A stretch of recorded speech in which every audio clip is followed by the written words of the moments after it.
اعوذ باللہ من الشیطان الرجیم، بسم اللہ الرحمن الرحیم۔ لائف ویو ود اسرار قریشی کی ایک اور نشست کے ساتھ میں حاضر ہوں۔ اللہ پاک مجھے اچھی بات عطا فرمائے اور اس بات کو آپ تک اچھے طریقے سے پہنچانے کی توفیق عطا فرمائے، آمین۔ ایمبیشن پہ ہماری گفتگو جاری ہے اور آج جو ٹاپک ہم لے رہے ہیں وہ ہے ایمبیشن اینڈ برن آؤٹ کا۔ برن آؤٹ کیا ہے؟ میں نے بھی اس پہ کئی بلاگز لکھے ہیں، کچھ گفتگو بھی کی ہے شاید کسی نہ کسی ٹاک میں۔ برن آؤٹ وہ سٹیٹ ہے جس میں آپ مینٹل اور فزیکل ایگزاسشن میں چلے جاتے ہیں، اور یہ کئی صورتوں میں ہو جاتا ہے، یہ صرف جابز میں نہیں ہوتا۔ فار ایگزامپل، اگر کسی کے گھر میں کوئی کرونک النس کا شکار ہے، خاص طور پہ پیرنٹس میں سے کوئی ہیں اور ان کی ایسی بیماریاں ہیں جو نہ ٹھیک ہوتی ہیں اور بس وہ چل رہی ہیں، وہ سال گزر گیا، 2 سال گزر گئے، اب ان کی کیئر کی جو ریکوائرمنٹ ہے وہ بڑھتی جا رہی ہے کہ پہلے وہ سہارے سے واش روم چلے جاتے تھے، اب وہ واش روم بھی نہیں جا سکتے، اب ان کو بیڈ پہ کچھ نہ کچھ ضرورت ہے۔ اسی طرح سے طبیعت اوپر نیچے سارا وقت ہے، کوئی پتہ نہیں ابھی کچھ ہو جائے کبھی کچھ ہو جائے، ہاسپٹلس کے چکر ہیں۔ تو ایک فائنینشیل برڈن ہے، ایک پرسنل برڈن ہے، ایک ایموشنل برڈن ہے، فزیکل برڈن ہے، یہ سب اکٹھے ہو گئے ایسی صورتحال میں۔ تو جو کرونک کیئر گیورز ہیں گھروں میں، یا خدا نخواستہ کسی کے ہسبینڈ کے ساتھ یہ ہو گیا ہے، کوئی بڑا سیریس ایکسیڈنٹ ہو گیا ہے اور وہ ایک لمبی ان کی کیئر ہے جو چل رہی ہے اور وہ بھی اوپر نیچے ہوتی رہتی ہے، یا وائس ورثہ۔ لیکن زیادہ تر کیسز میں مرد حضرات تو بیوی کی اتنی اچھی طرح دیکھ بھال نہیں کرتے، کم کرتے ہیں، خواتین زیادہ کرتی ہیں۔ Let's be honest about it. So یہ ایک تو یہ سچویشن ہے کرونک کیئر گیورز کی کہ جس میں وہ ایک سٹیج پہ آ کے تھک جاتے ہیں، مینٹلی ایگزاسٹ ہو جاتے ہیں، ایموشنلی چونکہ دیکھ کے اپنے پیاروں کو اس حال میں ایموشنلی ایگزاسٹ ہو جاتے ہیں، کام کر کے فزیکلی ایگزاسٹ ہو جاتے ہیں، اور پیسے خرچ کر کے فائنینشلی ایگزاسٹ ہو جاتے ہیں۔ تو ملٹیپل برن آؤٹس میں وہ چلے جاتے ہیں، اس کو برن آؤٹ کہتے ہیں۔ جابس کا بھی یہی معاملہ ہے۔ اگر آپ کسی بڑی اسٹریسفل جاب میں ہیں جہاں پہ سارا وقت آپ پہ پریشرز ہیں اور پرفارمنس کا پریشر ہے اور بدتمیزی کا پریشر ہے اور آپ کے باسز کی زبان بہت ہی خراب ہے اور وہ ان کی حرکتیں بڑی عجیب و غریب ہیں اور وہ سارا وقت اسی چکر میں رہتے ہیں کہ آئی ڈونٹ نو، تم جو مرضی کرو، مجھے یہ کر کے دینا ہے، مجھے یہ چاہیے، if you don't do it you will be fired. اور یہ فائرڈ والا گفتگو رات دن چلتی ہے، تو وہاں بھی over a period of time آپ ایگزاسٹ ہو جاتے ہیں and you get into burnout actually, کیونکہ وہ آپ کا برن آؤٹ فزیکل بھی ہے، مینٹل بھی ہے، ایموشنل بھی ہے، because you love your job for example, اور آپ دیکھتے ہیں کہ یار میں کس مصیبت میں پھنس گیا ہوں، اور روز میرے ساتھ یہ ہوتا ہے۔ میں روز آفس جب جاتا ہوں تو میں آدھا تو میں راستے میں ختم ہو جاتا ہوں کہ میں کس یہ آفت زدہ اور منحوس جگہ پہ آج جا رہا ہوں۔ ایسے آفسز جہاں پہ بہت ٹاکسک انوائرمنٹ ہے، اور کسی کے لیے بھی ہو سکتا ہے، ایسے آفسز جہاں پہ خواتین کے لیے بڑا ٹاکسک انوائرمنٹ ہے کہ ان کو پتہ ہے کہ پتہ نہیں آج جائیں گی اور کس نے کیا کہہ دے گا کوئی، اور جہاں پہ نہ ان کی عزت محفوظ ہے، نہ ان کی کوئی قدر ان کی ہے، نہ ان کا کوئی کچھ بھی، کسی طرح سے ان کے حالات اچھے نہیں ہیں۔ تو every morning actually they are scared to come to the office actually, اور وہ آدھی تو ویسے ہی فوت ہو جاتی ہیں آتے راستے میں، یہ پتہ نہیں کیا ہوگا آج کے دن میں۔ اور مردوں کا بھی بہت سوں کا یہ معاملہ ہے جن کے حالات وہاں بڑے خراب ہیں آفسز میں، کیونکہ بڑے خناس اور خبیث باسز موجود ہیں۔ تو اس لحاظ سے ظاہر ہے وہ لوگوں کو جس طرح ٹریٹ کرتے ہیں، it is really very very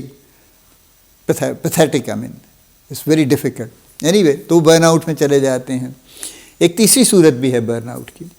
وہ یہ ہے کہ فرض کیجئے you are very ambitious, very hard working, اور آپ لگے ہوئے اپنے گول کے پیچھے کہ مجھے یہ اچیو کرنا ہے کسی بھی طرح سے مراد کوئی ناجائز نہیں، ٹھیک طریقے سے، لیکن مجھے اچیو کرنا ہے، اور آپ لگے ہوئے ہیں رات دن۔ لیکن سم ہاؤ کچھ ایسے فیکٹرز بیچ میں آ جاتے ہیں کہ آپ کی گروتھ سٹال ہو جاتی ہے، رک جاتی ہے، آپ کی پیس وہ نہیں رہتی، کوئی آپ کے ذاتی مسائل آپ کو گھیر لیتے ہیں بیچ میں کہیں اکاؤنٹڈ فار نہیں تھے، یا even at your workplace کچھ چیزیں چینج ہو جاتی ہیں، کمپنی بک جاتی ہے اچانک، یا کمپنی کے کوئی میجر چینج آ کے اس کے یوں کہہ لیجئے کہ میجر اس کے جو موورز اینڈ شیکرز ہیں وہ بدل جاتے ہیں، مینجمنٹ چینج ہو جاتی ہے۔ تو یہ بھی ایسی سچویشن ہے کہ جس میں پھر آپ گریجولی برن آؤٹ میں چلے جاتے ہیں۔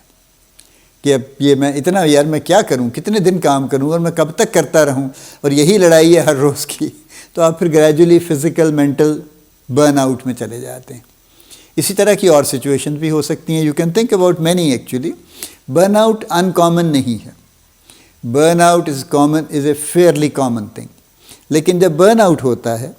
تو پھر ہم ایک دم سے یوں کہہ لیجئے کہ بیٹھ جاتے ہیں،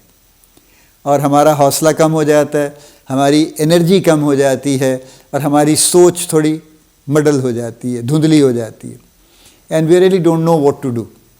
یہ وہ اسٹیٹ ہے برن آؤٹ جس کو ہم کہتے ہیں، اور یہ برن آؤٹ جیسے میں نے کہا یہ ان کامن نہیں ہے،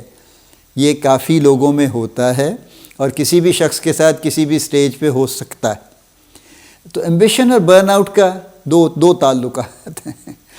ون، جتنے کوئی ہائیلی ایمبیشس ہوگا کوئی بھی شخص، اس کے برن آؤٹ ہونے کا امکان زیادہ ہوگا۔ یہ ڈائریکٹ ریلیشن شپ ہے، ڈائریکٹلی پروپورشنل ہے، کہ جو شخص جب بھی جتنا زیادہ ایمبیشس ہوگا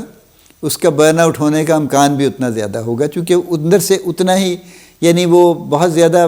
اپنے آپ کو ڈپلوائے کرے گا، کمٹ کرے گا،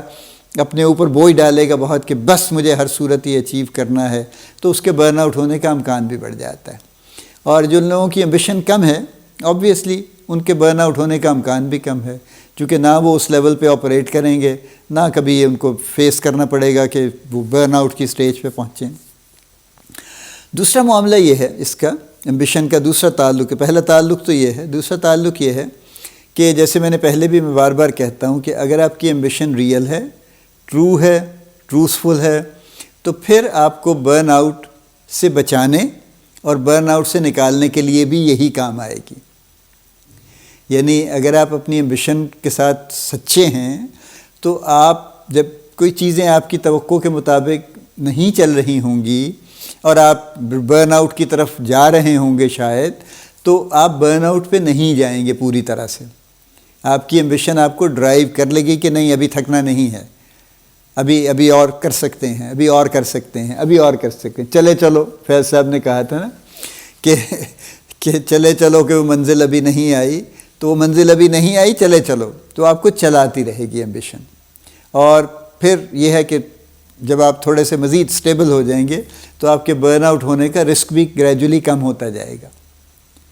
لیکن اگر آپ کی ایمبیشن تھوڑی ایسی ہے، ڈاماڈول ہے، اور ویور کرتے ہیں آپ اپنے خیال میں، خیال آپ کے ماشاءاللہ بہت ہیں، اور لیکن اس کے ساتھ اس میں اسٹرینگتھ کم ہے، تو پھر آبویسلی پھر آپ جلدی تھک جائیں گے اور آپ کی ایمبیشن آپ کو ڈرائیو نہیں کر پائے گی۔ سو برن آؤٹ سے بچنے کے لیے جو اب ہم فائنل اس پہ پارٹ پہ آ جاتے ہیں، دیکھیے برن آؤٹ سے بچنے کے لیے اگر کوئی کہے کہ جی میرے پاس کوئی پرو ایکٹیو بڑی ترکیب ہے جس سے آپ برن آؤٹ سے بچ جائیں گے کہ اچھا برن آؤٹ ہونے لگے اب واپس چلے جاؤ، تو ایسا تو نہیں ہوگا، رائٹ؟ آپ کو پتہ بھی نہیں چلے گا آپ کب برن آؤٹ میں چلے گئے ہیں، وہ آپ کو تبھی پتہ چلے گا جب آپ فلی وہ نازل ہو جائے گا، جب اس سے پہلے سمٹمز آ رہے ہوں گے لیکن آپ شاید اگنور کر رہے ہوں گے ان کو، اور جب آ جائے گا تو پھر آپ کو پتہ چلے گا کہ اب تو آ گیا ہے یہ۔ تو اس لیے یہ تو نہیں ہو سکتا، ٹھیک ہے؟ لیکن برن آؤٹ سے بچنے کے لیے یہ بہرحال آپ کر سکتے ہیں کہ اپنی پروگریس کو، اپنی سچویشن کو انڈر کانسٹنٹ ریویو رکھیے۔ یہ دیکھیے یہ پہلے یہ معاملات نہیں تھے، یعنی جب میں نے کام شروع کیا اور مجھ سے بھی 10-20 سال کے بعد جن لوگوں نے کام شروع کیا ان کے یہ مسائل نہیں تھے، لیکن ابھی یہ ایشوز ہیں چونکہ چیزوں کی پیس بہت زیادہ ہے، اور اس پیس کا اتنا پریشر ہے اور چیزیں اس تیزی سے چینج ہوتی ہیں کہ جس میں اپنے آپ کو ان کے ساتھ الائن رکھنا، ان کے ساتھ چلنا، سیکھنا، مستقل نئے اسکل سیکھتے رہنا اور اس طرح کی چیزیں کرنا، یہ بہرحال یہ ہے، یہ یعنی آسان کام نہیں ہے، یہ تھکانے والا کام ہے، ٹائرنگ ہے یہ کام، لیکن بہرحال یہ ہے کہ اگر آپ اپنی پروگریس کو کانسٹنٹلی ریویو کر رہے ہیں تو پھر انشاءاللہ آپ برن آؤٹ سے بچتے رہیں گے، یا کبھی تھوڑا بہت اس کے قریب بھی جائیں گے تو پھر بھی آپ اس سے پوری طرح اس میں چلے نہیں جائیں گے، اس اسٹیٹ میں نہیں چلے جائیں گے برن آؤٹ کی، کیونکہ جب somebody goes into the state of burn out، اس سے نکلنے میں اس کو کچھ وقت اور کچھ محنت اور کچھ سپورٹ کی ضرورت ہوتی ہے، مشکل ہوتا ہے ذرا ادروائز نکلنا اس سے۔ سو سب سے بہتر حل ایک ہی ہے، اس سے زیادہ کوئی حل نہیں ہے کہ اپنی پروگریس کو کانسٹنٹلی مانیٹر کرتے رہیے اور اپنا ایک سپورٹ سسٹم بنا لیجئے جس میں کچھ ایسے لوگ آپ کے ارد گرد ہوں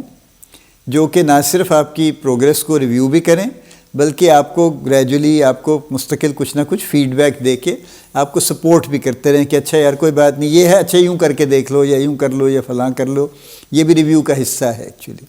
تو یہ کام کر لیجئے تو پھر آپ برن آؤٹ سے، صرف دیکھیے تسلی دینے سے برن آؤٹ نہیں رکتا۔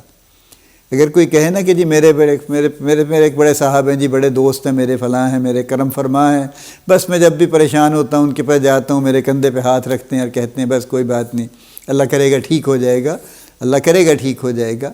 لیکن صرف اس سے کام نہیں چلے گا۔ ایک آپ کو ٹیکنیکل سپورٹ بھی چاہیے جو کہ آپ کو ان سچویشن سے ٹیکل کرنے کی ایک سکل بھی دے نا، جو آپ کو یعنی ایکسپرٹیز بھی دے ان کو ٹیکل کرنے کی۔ صرف تسلی نہیں چل سکتی، تسلی ہمیں ایموشنلی بالکل سپورٹ کرتی ہے، کوئی شک نہیں اس میں، لیکن کچھ اس سے آگے بھی کچھ چیزوں کی ضرورت ہوتی۔ سو لہٰذا وہ اپنا ایک سپورٹ سسٹم بنا کے رکھیے جو آپ کو سپورٹ کرتا رہے اور جو آپ کو لے کے چلتا رہے، تو آپ انشاءاللہ برن آؤٹ سے بچتے رہیں گے، اور اگر خدا نخواستہ کبھی چلے بھی جائیں گے تو بھی نکل آئیں گے جلدی اس سے۔ اللہ پاک آپ کو بڑی کامیابیاں عطا فرمائے، اللہ پاک آپ کا حامی و ناصر ہو، ہم سب کا حامی و ناصر ہو، آمین۔